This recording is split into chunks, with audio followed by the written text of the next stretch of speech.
All right, at this time I'm going to introduce our program. Our primary speaker today is going to be Marianne Egler, but she has, as we've already announced, two young ladies that are part of this program. Marianne is a nationally certified nurse practitioner that has a master's degree in nursing and a second master's in counseling. She has taught at several colleges and university and currently serves as an adjunct faculty at USF. She has also served as a consultant for healthcare organizations, schools, businesses, and has been a hospital administrator of an 800-plus bed hospital. She has been in private practice. She has authored book chapters and professional articles in various healthcare topics. Ms. Ledger is the founding chair of the Healthy Teen Coalition of Manatee County, a nonprofit with a mission of reducing risky behavior in teens and provide them with knowledge and skills to make informed choices of their mental, physical, and emotional well-being. Under Ms. Ledger's leadership, Manatee County has enjoyed a reduction in teen pregnancy from 11th highest in the state to 48th now, from ages of 12 to 17, which is, everybody knew, we have heard that for years, that we had a growth in that area, which was unbelievable. She is the chair of Manatee County Community Health Improvement Plan for the issues of teen pregnancy, and also serves on the Manatee County Opioid Task Force. Would everybody give a warm Kiwanis welcome to Marianne Ledger.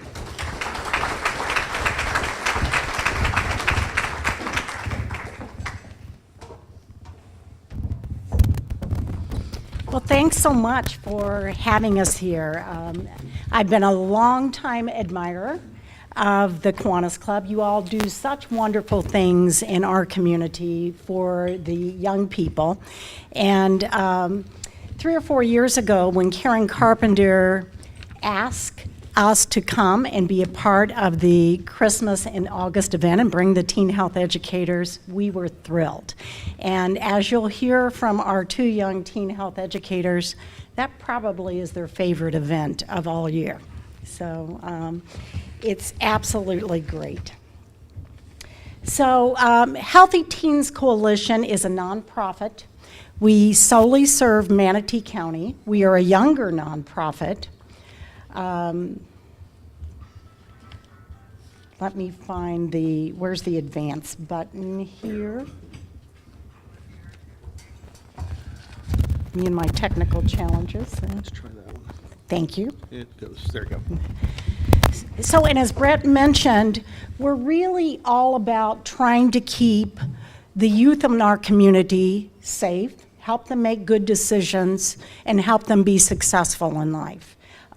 Through providing them with health education and health information. All the national research shows that the more information that you give kids about health and well-being, the more likely they are to make good decisions. So that's really what it's all about.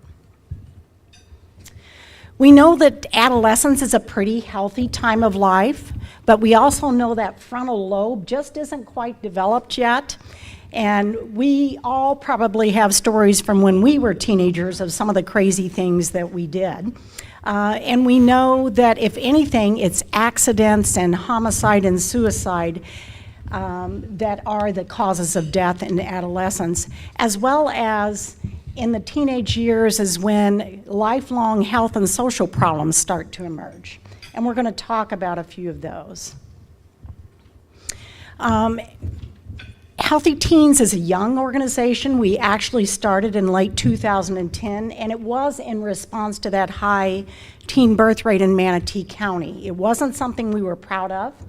I don't know if you know anything about the history, but for years the adults fought while the kids were continuing to have unprotected sex and get pregnant. So that's just what it was. And as he mentioned, we were, at the time that finally the adults decided to join together, and there was a group of us that came together and formed Healthy Teens, we were 11th highest out of 67 counties in the state for teen births. Not a distinction that we want in our county. And let me get on my soapbox for just a few minutes, if you'll allow me, about why this is such an important issue in our community and why we all should care. First of all, we know about the human cost with babies of teen moms. We know that they face just a myriad of poor outcomes and health costs, and that the younger the mother, the higher the risk. Some of the consequences for the children that are born of teen parents are things like they're much more likely to be born premature because the mothers aren't getting, in most cases, any or very little prenatal care in that first trimester. They have a low birth weight, and oftentimes these problems don't go away. They're continuing to have learning disabilities and lifelong problems. We also know from national research that children of teen parents are 2 times more likely to suffer from abuse and neglect.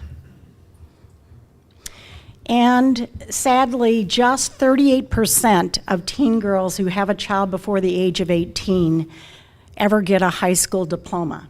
So think about their employability, think about their ability to continue to support their family.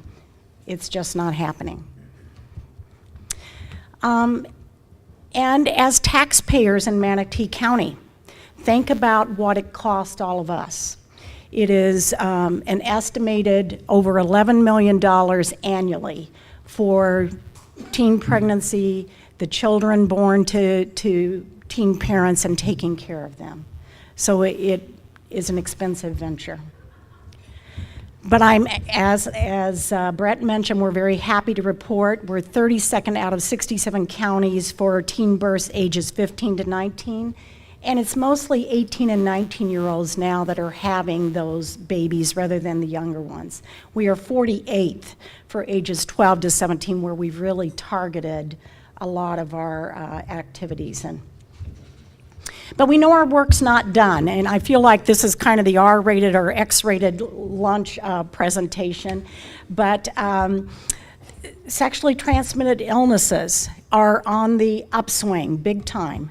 The numbers and rates for chlamydia and gonorrhea are highest in the 13 to 24-year-old population. And believe it or not, we're seeing a resurgence of syphilis, which we all thought was gone. Today at the Healthy Teens meeting, we have a meeting once a month that anyone is invited to come to, where we always have a presentation. And today it's the health department, and they're talking about the epidemic that they're really starting to see in the state and in Manatee County in those areas. We also know that there's other issues that kids face. Look at the percentage that actually skip school because of bullying. It may look like a low percentage, but that's enough to really throw kids off. And with the advent of social media and the internet, a lot of the bullying we're seeing, of course, is cyberbullying and sexting. Sexting is a huge, huge thing. You'll hear from Flor and Eva a little bit more about this, but we're seeing really high rates of depression. There's a lot of pressure on kids nowadays, on teens nowadays. A lot of pressure to succeed, a lot of pressure on academics, on getting into schools. So there's lots of stress and anxiety that we're seeing. And unfortunately, at the same time that we're seeing all these trends, we're seeing a decrease in the required health education that's happening in the schools. Look at how much it's down between 2000 and 2014. 64% required health education in 2000. It's gone down to less than half, 41% in 2014. And it continues to, because more and more focus, of course, is on academics and testing. So what gets left behind are skills for everyday living that not every student or every child is getting at home, unfortunately. So for that very reason, Healthy Teens focuses their programs only on teenagers. We don't deal necessarily with the babies. There's lots of groups that are doing wonderful things with the really small children. But oftentimes, organizations or groups don't really want to think about adolescents. They're kind of sometimes a pain, although you'll see from our two young ladies, there are wonderful, wonderful leaders in the adolescent group. So here's some of the programs that we focus on. We go into the schools and provide expert presentations on a number of teen health topics, including things like we bring in a person that actually has AIDS. Because one of the fastest growing rates of HIV, believe it or not, is in young 15 to 24-year-old heterosexual people. We go in and talk about role models. We go in and talk about peer pressure, just a number of different topics in the schools. We do advocacy and awareness regarding issues that affect teen health. Every May, we celebrate Teen Pregnancy Prevention Month, and for the last 4 years, we go to all the local governments. I see Betsy in the room here. We go and do proclamations in front of the Manatee County government, as well as the other local governments in town. We also, and you'll see in the next picture here, we actually did a forum where our teen health educators, and both Flora and Eva, you'll see in the picture, interviewed the school board candidates on their opinions and ideas about adolescent health. And they put them to the test, and all of them said, boy, we know exactly who we would have voted for had we been voting age, so it was really interesting. I mentioned we do professional development every month in our meetings for adults that are on teen health issues. We provide mentoring groups for at-risk youth. And finally, our signature program that we're so very proud of is the Teen Health Educator Program, which is a peer mentoring, peer education program. This is just shows you a brochure for one of our therapeutic mentoring groups. So we go in and provide a trained leader in small group settings, and they meet all school year with single gender groups to provide them just kind of a safe forum to talk about issues that are impacting them and work out conflict, have an adult that can really be there for them. Wonder where this is. So these are some of the teen health educators last year at the Christmas in August in front of our booth there with fun activities. So why peer education? Why did we focus on that? Well, we know that young people identify very strongly with their peers, and all the research as well as our own evidence tells us they're getting their information from each other anyway. The trouble is it's not always accurate, and it's not always in that particular adolescent's best interest, the information they're getting. But what they do respond to is when you train them. So our teen health educator program is in its 5th year. We put them through an extremely rigorous application and interview process. They have to have a reference by a teacher, not a family member, as they always say. And then the teen health educators that are the veterans that have been in the program form the interview committee and interview the incoming teen health educators and decide what ones that they will select. We deliberately recruit students who represent the demographics of Manatee County. So it's not always just the ones that are looking at the Ivy League schools or looking to, really add something to their resume. We just really want a cross-section. We then put them through very extensive training. There's over 6 weeks of training. In addition, they meet monthly after that, and we always have some kind of training in the meeting. And then in May, we do a graduation ceremony where we present them with a certificate, and they're certified as teen health educators. After that, in the summer is their busiest time, and we send them out in the community to a number of the different nonprofits that serve youth, serve teens, and we send them in small teams, and they provide peer education on a number of different topics, anything from peer pressure, bullying, conflict resolution, stress management, nutrition. The new one that we just added, we partnered with the Florida Department of Transportation for bicycle and pedestrian safety, is one of the new ones that we're going to be adding this year. So, and they love it, and the kids respond to them so very well. So the benefits are also to the teen health educators, and I think that they'll tell you that they all say that they make better health decisions themselves because everyone is looking to them, and they have the knowledge and the information. It gives them an opportunity, obviously, to give back to our community, particularly their peers and younger teens. Many of them have gotten great college scholarships because of their work as a teen health educator, because it's different. It's not what you typically see on a college resume. They get hours and hours as far as community service. We work very hard to teach them public speaking skills and classroom management skills, because what good is it if you go into a room full of 20 or 25 sixth grade boys and you can't get control of the class? What are they going to hear? And many of them have also won honors and awards, which is a nice perk. So how many teens did we serve in 2017 alone? We're pretty proud of the numbers. We've served over 7,600 teens, all in Manatee County, just in 2017 alone. Through expert speaker presentations, the therapeutic mentoring sessions, and then the teen health educators in and of themselves. A group at the time was less than 25, served over 1,200 presentations to students. So this is from our Christmas in August in 2016. We love that photographer that you bring there. We have another one from 17, so the kids always run over and get the picture there.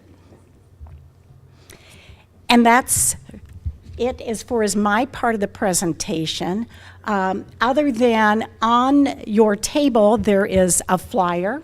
As I mentioned, we always celebrate Teen Pregnancy Prevention Month and do a Healthy Teens Coalition awards reception and the Teen Health Educator graduation in May.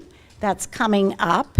Last year, Roland, I got the opportunity to really get to know Roland because he came and saw Karen Carpenter, one of your very own. We presented her with the Elected Official of the Year last year. So at this point, I'm going to bring up one of the stars of the show because I tease and say that I'm really just the warm-up act. So first up is Eva Preston, and I'm going to tell you a little bit about Eva. Eva's a senior at Manatee High and is in her third year as a teen health educator. Though she is dedicated and very active as a teen health educator, wait till you hear all the other ways that she's involved in her school and community. She's over there blushing. For example, in addition to her many hours working as a teen health educator, she's editor of Manatee High's Key Club and says she really enjoys working with their club sponsor, who I see here in the room, Mr. John Vita. She has been recognized as a distinguished member of Key Club all 4 years that she has participated, which means that she has served at least 75 hours before the annual District Leadership Conference in Orlando.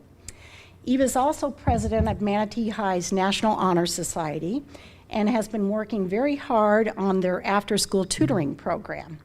And if all that's not enough, she was able to squeeze in time to play on the varsity soccer team at Manatee and was very excited about winning districts this year and particularly about beating their arch rival, Lakewood Ranch. Academic achievement is definitely important to Eva. She's received the White M Award all 4 years of high school and will be graduating in the top 5% of her class. This past month, she was also nominated for a Golden Herald Award in the field of science. She hasn't made up her mind yet as far as which college for next year, but she's thinking either UF, Washington and Lee, or Furman, where she wants to study chemistry to possibly specialize in drug science. So without further ado, Eva Preston.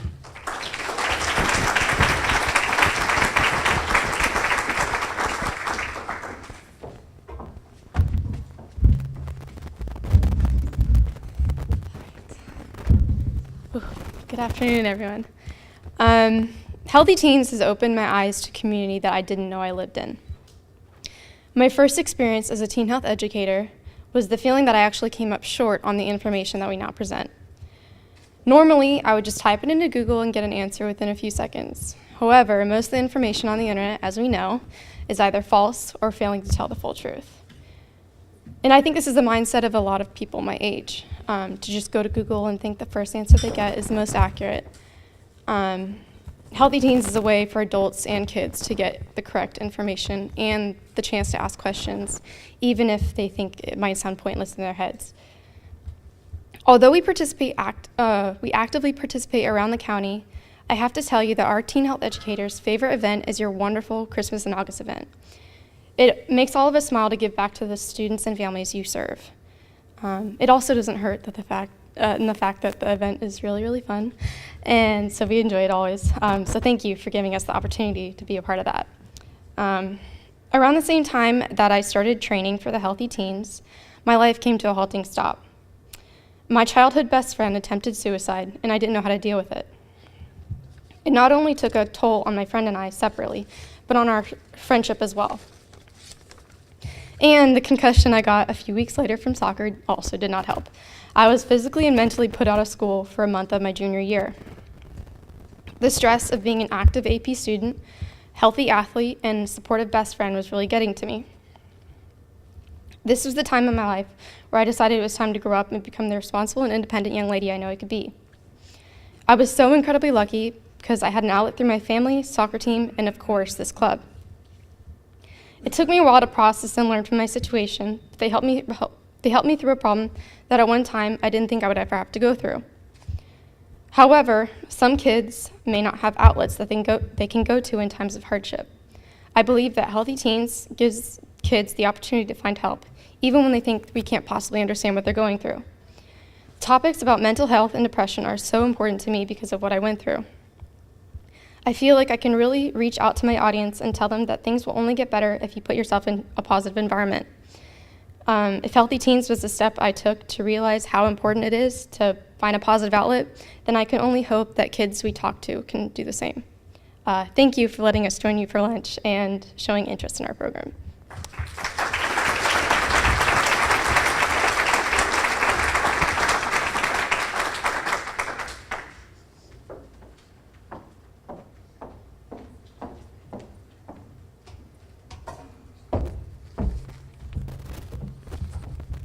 Last, but certainly not least, is Miss Flor Zamora, and I always call her Miss Flor Zamora. She just, who is also a senior at Manatee High. Flor was in the very first class of teen health educators, so it's going to be tough to watch her leave and go off to school this year. And in fact, she holds the distinction of being the youngest teen ever selected for the program. She was only an 8th grader at the time that we took her. From the beginning, we saw great leadership in this young woman. In her freshman and sophomore years, she single-handedly designed and led the recruitment effort for the Teen Health Educator program at Manatee High. In addition to that, she's a leader in the JRTC program and has received the State Raider Medal in 10th grade, as well as the State Drill Medal in 11th grade. Her other major leadership is as the founding president of Manatee High School's Unidos Now Club, as well as serving in the Future Leaders Academy. Academic achievement is also very important to Flor. Like Eva, she has received the White M Award all 4 years of high school. This past month, she was nominated for a Golden Herald Award in the field of foreign language. She has used her speaking skills in Spanish to serve as a teen health educator and ambassador with our Spanish-speaking community, and has appeared actually on local Spanish language radio show where she discussed the teen health educator program, of course in Spanish, and its importance to the community. I think she, even though she says she wants to go into law enforcement, I think she's got a future in the media. In 2016, when she was only a sophomore in high school, Flor won the very prestigious honor of being named the Manatee Chamber of Commerce Youth Healthcare Champion of the Year for her work as a teen health educator. Next year, Flor plans to attend the University of South Florida, and as I mentioned, is contemplating a career in law enforcement. Without further ado, Flor Zamora.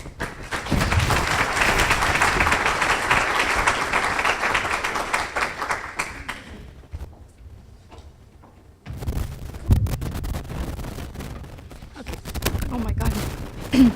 Good afternoon. I'm very honored to be here and join you guys for lunch. So this program has really helped me grow as a person. I am very fortunate that God has gave me strong role models in my life, which is my mother and my grandfather. Whew. Please allow me to tell you a little bit about my history. First of all, I had two strong, hardworking role models in my life who I said was my grandpa and my mother. My grandpa and my mother did not have it easy. My grandfather was a teen father who overcame huge obstacles to come to the U.S. because he wanted a better life for his family. His daughter, whom is my mother, was also a teen mother when she had me. My biological father is not part of my life. Fortunately, he left, so he chose to walk out when I was a few months old. Therefore, my grandpa became my father, which was amazing. He was the ultimate caretaker who was always there for me. He fed me, he diapered me as a baby, and was there to hold my hand when I took my first steps. I lost my grandfather in 2016, only 6 days after my 16th birthday, which was really hard for me. I believe that I got his happy, pleasant outlook from him. Even in his last days, he found joy in life and was encouraging me to succeed. One of the main reasons I also help the community is in honor for his memory. Then there's my mother, my other role model. My mother is one of the hardest working people I know. She is also what I call bulletproof. If someone says something about her or something that, is against her, she bounces it off her thick skin. So she's really a good role model because I know I'm doing a change for the community. My mom was a health worker too. She was a health worker for Healthy Start, if you guys know that program. She went out to educate vulnerable women in the community about how to take care of themselves and their children. In fact, this is how I learned about the Healthy Teen program. I really want to thank Ms. Mary Ann Legler and the Healthy Teens Coalition for believing in me and seeing my potential and helping me develop as a leader. The Teen Health Educator program has really truly helped me become a role model. When I applied to the program, I was fortunate enough to be selected. I was told it was not just a title. We were given 6 weeks of extensive training and are awarded a graduation certificate. After our graduation, this is where the good part comes in, we are expected to go out in the community and give brief lessons about specific sensitive topics, such as Marianne has spoke about. We also continue to meet monthly to update our knowledge and skills. Ms. Marianne Legler and the other adult mentors with the Teen Healthy Coalition understand that it's a tough world to grow up as a teen nowadays. There are so many temptations, challenges, and pressures for teens. Unfortunately, I had a friend who just committed suicide due to depression and drug use. I also had fellow students who experienced the hardship of teen pregnancy. I am so proud of what I have to share as a healthy teen educator. It will make a difference in my peers' lives, I'm for sure.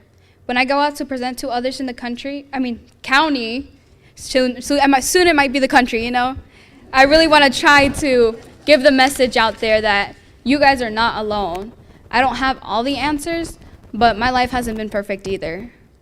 I was a target of bullying, unfortunately, in late elementary and middle school, which really got me down because I did not really know how to deal with it. Therefore, one of the topics I am very passionate about is bullying prevention. As teen health educators, we never work alone. It's always a team, which is really nice because, what are you without a team? Correct? So therefore, I have learned the importance of teamwork. As healthy teen educators, we never work alone. Because I have been in this program for 5 years, going on 5 years. One of the responsibilities is to train and lead our new healthy teen educators to come into the program this time of the year. I have learned that leadership is not about telling people what to do, but instead of leading by example, or by encouraging others, and by allowing others to lead so they can grow. There are just a few of the many examples that I could stand up here all day to tell you what it means to be a healthy teen educator and why this program is very important for the community. Again, thanks so much for the lunch and inviting us to speak to your group, as well for the delicious, also, I have 3 healthy teen bags for 3 lucky people. And these 3 lucky people's birthday is around March 20th, which is today. Is there anybody whose birthday is near March 20th? Raise your hand. 23rd? The 30th? Nobody else? Nobody else here has birthdays, right? All right. Well, I'll go ahead and go. Thank you so much.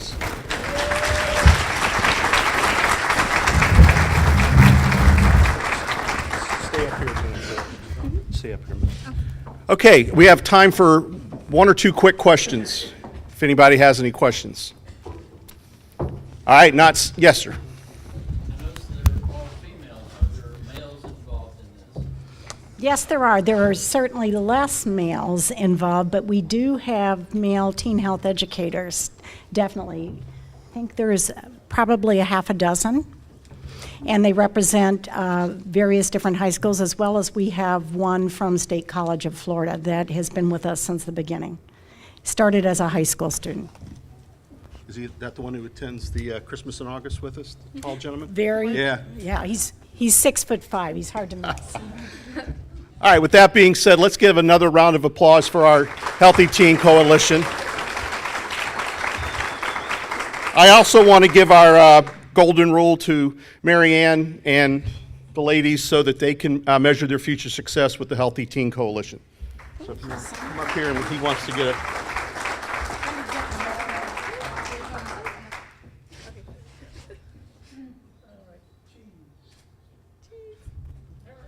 All right, with that being said, I want to thank everybody for coming today. Can't wait for Friday, our 95th anniversary. Hope to see you here at between 6 and 7. Dinner starts at 7. With that being said, we are adjourned.